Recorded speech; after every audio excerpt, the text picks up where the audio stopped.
Singareni college నుంచి వచ్చాను. నేను డిగ్రీ చేశానండి.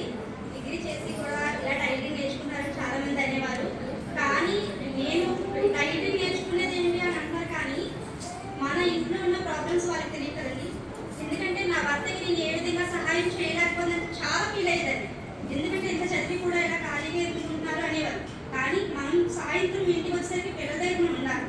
అది అటు చూసుకుంటూ ఇలా ఫ్యామిలీని చూసుకోవాలంటే ఖచ్చితంగా మనకంటూ ఒక ఓన్గా బిజినెస్ అనేది ఉండాలి. అలా బిజినెస్ పెట్టుకునే పెట్టుబడి కూడా మన దగ్గర లేదు. అలాంటి పెట్టుబడి లేని ఒక వ్యాపారం ఉంది అంటే అది ఖచ్చితంగా టైలరింగ్ అని చెప్పాలి. మరి టైలరింగ్ కూడా నేర్చుకోవాలంటే మనకి దానికి కూడా ఎంతో కొంత అమౌంట్ అనేది ఉండాలి. అది బయటికి వెళ్ళాలంటే బయట నేర్చుకోవాలంటే ఒక 10,000 15,000 ఖచ్చితంగా అడుగుతున్నారు. కానీ ఇక్కడ మనకి మన చైతన్య మహిళా మండలి వారు ఫ్రీగా టైలరింగ్ నేర్పిస్తూ ఒక 4 months కోచింగ్ ఇప్పిస్తూ అలాగే మనకు ఫ్రీగా కూడా మిషన్ ప్రొవైడ్ చేస్తున్నారు.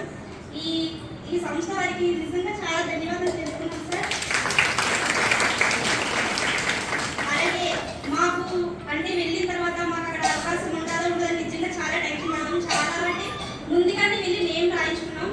అవుతుందా అవదా అంటే బ్యాచ్ ఫిల్ అయిపోయింది ఒకసారి వెళ్ళేసరికి. మళ్ళీ నెక్స్ట్ టైం కూడా వెళ్ళాం వదలకుండా. వెళ్ళిన తర్వాత అమ్మ అవుతుంది వెళ్ళామంటే వెళ్ళాం. అయితే వెళ్ళిన దగ్గర నుంచి మెజర్మెంట్స్ ఒక నోట్బుక్ పెట్టాం. 2 ఫైల్స్ అయితే కంప్లీట్ చేస్తాం. అదేవిధంగా మెజర్మెంట్స్ బేసిక్ లెవెల్ నుంచి కూడా మాకు అన్ని విషయాలు మన యాక్చువల్ చెప్పాలంటే కొంతమందికి సూత్రాలు ఆర్మీ విషయం కూడా రాదు, అవునా కదా? కానీ మన బ్లౌజ్ మనం కుట్టుకొని ఖచ్చితంగా వేసుకొని వచ్చుంటారు అందరూ కూడా. నేను కూడా అలాగే వచ్చాను. ఇప్పుడు నాకే అనిపిస్తుంది నేను టైలరింగ్ నేర్చుకుని ఎంత అద్భుతంగా కుట్టగలిగేనా అనిపిస్తుంది. ఆ గర్వం నాకు నిజంగా అక్కడి నుంచి వచ్చింది. ఎందుకంటే చాలా బాగా చెప్పారు. ప్రతి ఒక్కరికి కూడా మా టీచర్ కానీ సార్ కానీ చాలా ఎక్స్ప్లెయిన్ చేశారు. చాలా అద్భుతంగా చెప్పారు అక్కడ. నిజంగా థ్యాంక్ యూ అండి. అండ్ అందుకే మన చైతన్య మహిళా మండలి స్కిల్ డెవలప్మెంట్ వారికి